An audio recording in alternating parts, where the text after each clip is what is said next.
నా దగ్గర కదండి, కారులో బండి మీద కదా పోతుంది, నన్ను ఆపారు ఏందండి అన్న. నిన్ను ఆపిన దానికి కారణం ఇది, ఈ బ్యాగ్ అని చెప్పాడు. ఆ చక్రి నన్ను పట్టేయడానికి కాకపోతే 2000.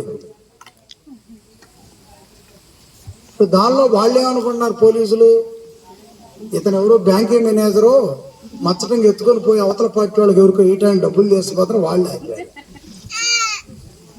ఏమండి, నువ్వేం పని చేస్తావు అన్నాడు. జిప్పు తీయమంటాను. ఆపేవు కదా నన్ను, జిప్పు తీసాను. తీయండి. తీయంగలోనే జీవగ్రంథం ఉంది. ఇదే నేను చేసే పని. మరి బ్యాంకింగ్ మేనేజర్ వాళ్ళు ఉండవు, అది యేసు జీతం, ఆమె చెప్పండి. మరి ఆయనకి జీతం లేదన్నాడు, ఏమో బ్యాంకింగ్ మేనేజర్ వాళ్ళు ఉన్నవాడు నన్ను ఆపాడు.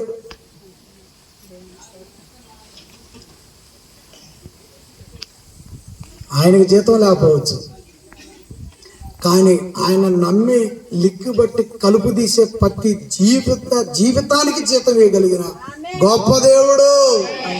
ఆయన జీతం ఇవ్వగలిగిన వాడు. జీతం తర్వాత జీవ కిరీటాన్ని ఇవ్వగలిగిన వాడు. జీతాన్ని భూమి మీద ప్రతి వ్యక్తి తెచ్చుకుంటాడు, కానీ జీవ కిరీటం యేసు మాత్రమే ఇస్తాడు, ఇంకెవరల్ల కాదు. చెప్పండి, జీతం తర్వాత మాట్లాడు. జీతం తర్వాత జీవ కిరీటం ఇచ్చేవాడు. జీతం భూమి మీద వస్తుంది, జీవ కిరీటం పరలోకంలో వస్తుంది. కాబట్టి ప్రియులారా, పలుమార్లు చెప్తాను నేను, యేసు మన జీవితంలో కనిపించాలి, యేసు మన బ్రతుకులో కనిపించాలి. ఎప్పుడైతే ఈ నా బ్యాగ్ జిప్పు దగ్గర బైబిల్ చూశాడు, నేను పాస్టర్ గారిని అండి అన్నాడు. సరే ఓకే, సారీ అండి, వెళ్ళిపోమన్నాడు.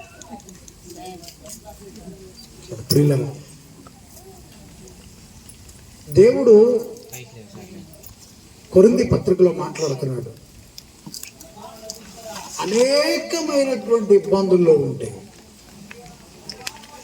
ఈ జీవితం చుట్టూ చాలా ఇబ్బందులు ఉన్నాయి. ఆ ఇబ్బందులు అనేకముగా ఉన్నాయి. అనేకమైన ఇబ్బందుల్లో పలుమార్లు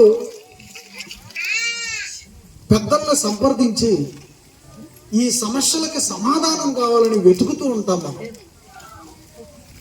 కారణాలు చాలా ఉన్నాయి, కానీ అవి రోజు మన చుట్టుండే వాటన్నిటిని తీసుకొని వచ్చే సమయాన్ని నేను పోగొట్టలేను. కాబట్టి ఒక జీవితం చుట్టూ అనేకమైన సమస్యలు ఉన్నాయి. ఆ సమస్యలకు సమాధానాలు అనేక విధాలుగా మనుషులు ఎత్తుక్కుంటున్నారు.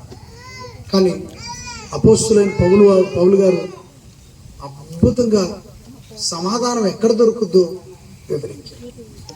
చిన్నతనంలో నేను ఒక పాట వినేవాడిని. ఆ పాట వాస్తవానికి ఈ వాక్యానికి అనుకూలంగా అయితే లేదు, కానీ ఆ పాట రచయిత అనేవాడు నాకు సమాధానం ఎక్కడ దొరుకుద్దని కొండల నడిగా పాడుతుంటే భలే ఉంటుంది, పాదిగా సూపర్ ఉంటుంది. కొండల నడిగా కోనసీమల నడిగా సమాధానం ఎప్పుడు వచ్చుద్దని, యేసు ఎప్పుడు వస్తాడని. కాబట్టి మనము అడగాల్సింది కొండల్ని కోనల్ని కాదు, బైబిల్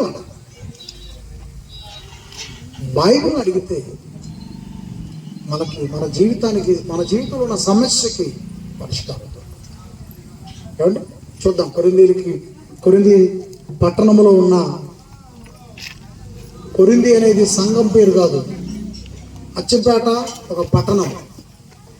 ఆ పట్టణంలో తాళసరి రోడ్లో ఉంది మనది క్రీస్తు సంఘం. అలాగే కొరింథీ అనేది అచ్చంపేటలాగా ఒక పట్టణం. ఆ పట్టణంలో ఉంది క్రీస్తు వారి సంఘం.